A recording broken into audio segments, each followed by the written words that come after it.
पहले इस ज्ञान को समझो और ज्ञान समझ के फिर भक्ति शुरू करो। चाहे कितना भयंकर रोग है, भगवान परमात्मा ने प्रसन्न कर दो।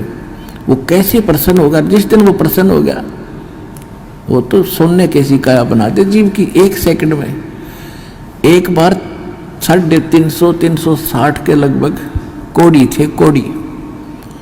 और कबीर परमेश्वर के पास काशी में उनकी सुनकर महिमा इकट्ठे चले गए, 5-7 गए पहले तक। बोला जी हम ऐसे दुखी है और ऐसे हैं। परमात्मा बोले भाई तुम वो सारे को डियान बुला लो, जानो किसी ने? सारे ने जाना है कि उनको सबको बुला लो, पर एक बात है, तुमने भक्ति करनी पड़ेगी आजीवन। और भक्ति छोड़ दोगे ना फिर तुम्हें फिर हानि हो सकती है। कान पकड़े जी, कदे नहीं छोड़ेंगे और हम तो सदा आपके चरणों में पड़े रहेंगे। 360 कति कोडी चाम पड़ा था कट कट के, और परमात्मा ने आशीर्वाद मात्र से सारे एक सेकंड में कति स्वस्थ कर दिए। कबीर भगवान ने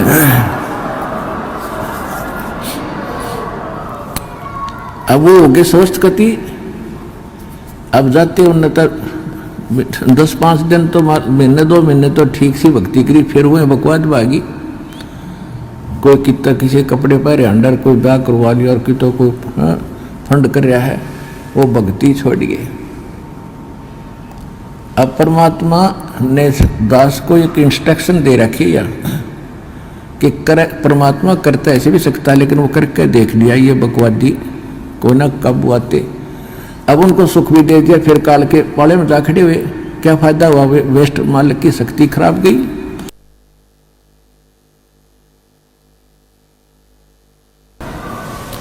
लेकिन परमात्मा ने अपनी, वैसे मालिक की पावर तो एंड होता ही नहीं, लेकिन उस समय मालिक ने यह दिखाना था कि भगवान जो काम करा करा वो कबीर जी कर रहे थे। और इससे सिद्ध है कि कबीर इज गॉड। उस प्रमाण के लिए ये भी हमारे लिए सिद्ध होता है कि परमात्मा कबीर जी है। एक बार दास एक गांव में एक भगत के सत्संग करण पाठ करा कर घर घर में जाकर, उनके पड़ोस में एक लड़की के, जवान लड़की ब्याह रखी हुआ और शादी हुई थी। दोनों गुर्दे फेल हो गए और उनने छोड़ दी। सारे चेक करा ली, कोई राप नहीं। और खाट में पड़ी सोई आ रही, मुंह पर हाथों पर। तो हमारे उस भगत ने उनसे कहा कि आप दीक्षा ले लो। अरे यह लड़की, इनके आशीर्वाद नाम लेने से राहत मिलेगी तुम्हें। तो लड़की ने और उसकी माँ ने नाम ले लिया। फिर उनको उस भगत ने सलाह दी कि तुम एक पाठ करा लो घर पे, गुरुजी आते हैं पाठ करते हैं।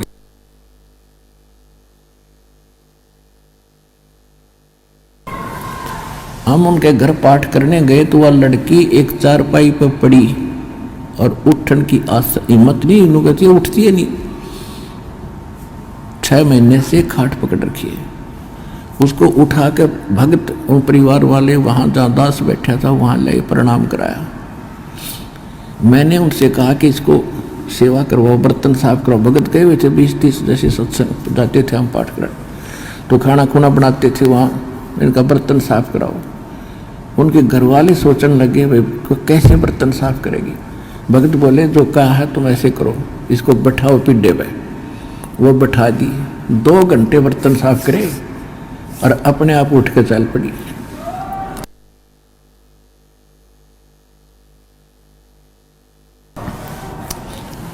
अब वो कति स्वस्थ होगी, पूरे परिवार ने नाम ले लिया।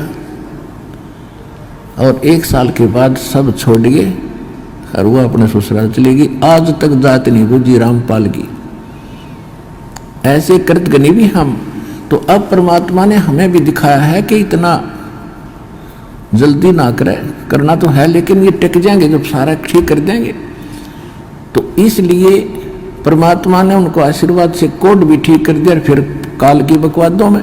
तो इसे हम पसंद नहीं करते। हम चाहते हैं कि आपके अंदर भक्ति बनी रहे और धीरे धीरे आपका यो रोग ठीक हो, तब तक आप ज्ञान समझ जाओ।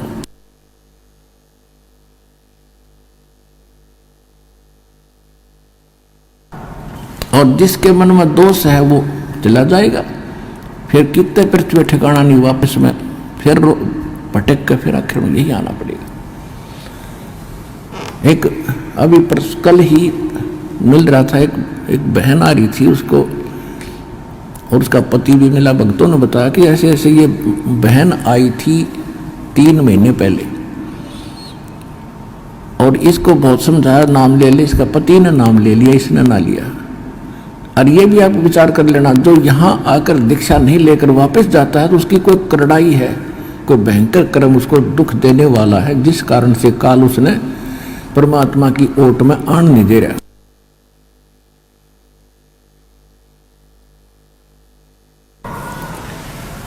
तो 3 महीने पहले वो आई थी बेटी, नाम ना लेके गई, फिर छत पड़ गई उसके ऊपर और रीढ़ की हड्डी टूट गई। अब और सीधी पड़ी है कति हलन की न टहलन की।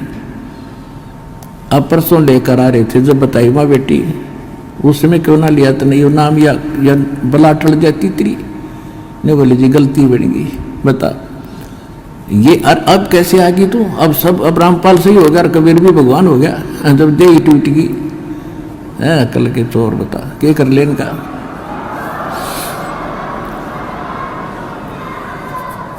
दुख में सुमरण सब करे, सुख में करे ना कोई। जय सुख में सुमरण करे तो दुख काहे को होवे।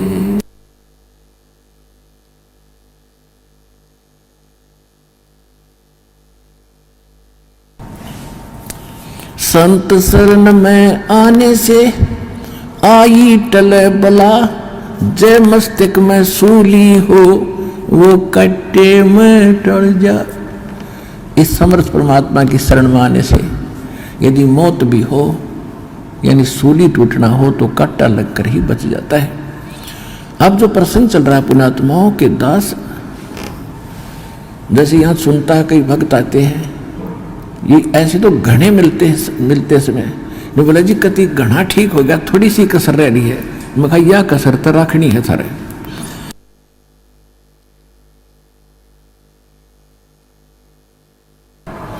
मगर या ना रही ना तुम फिर भाग जाओगे, वो काल के उसमें पाले में खड़े हो जाओगे जा करके। ऐसा नहीं, परमात्मा इतना दुख नहीं देने देगा आपको कि आपकी जान चली जा। तो इसलिए परमात्मा भी कहते हैं, हमें संकेत करते हैं,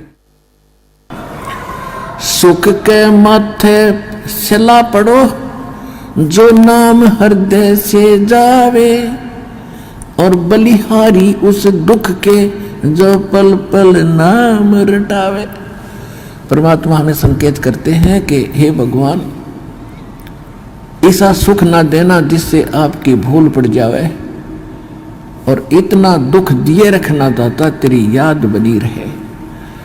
तो पुण्यात्माओं, हम सुखी होते ही भगवान बोलते हैं, और दुख जब हमारे ऊपर आते तो कर्मों के हैं, और फिर हमें भगवान याद आता है। तो हमारे, अब देखो आपके पापों में आग लगा रखी, भगवान ने आग लगा रखी, जो संचित कर्म है उनके भी और जो प्रारब्ध वाले इनमें भी।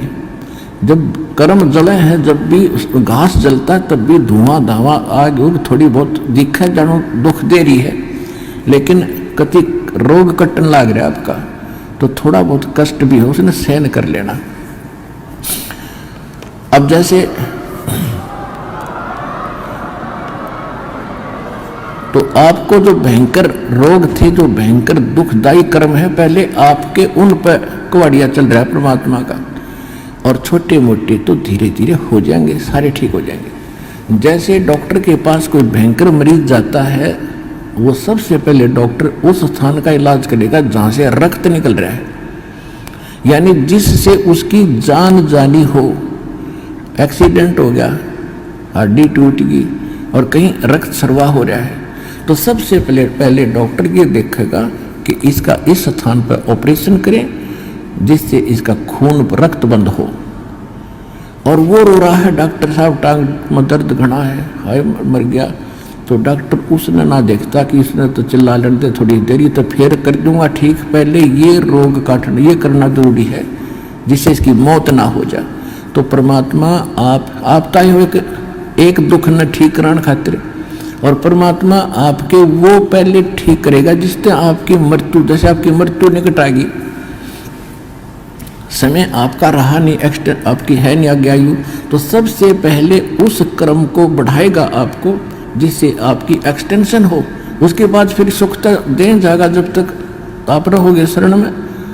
तो इसलिए आप विश्वास के साथ इस मार्ग पर लगे रहो और जैसे दास कहे वैसे चलो। किसी की और बातों में आकर भगवान से दूर ना होना। आप सदा सुखी हो जाओगे, आपको सर्व सुख मिलेगा और मोक्ष मिलेगा। ये सुख तो रुंगे में मिलेंगे, फ्री ऑफ कॉस्ट मिलेंगे, और मूल सौदा आपका मोक्ष होगा, वो गारंटीड होगा।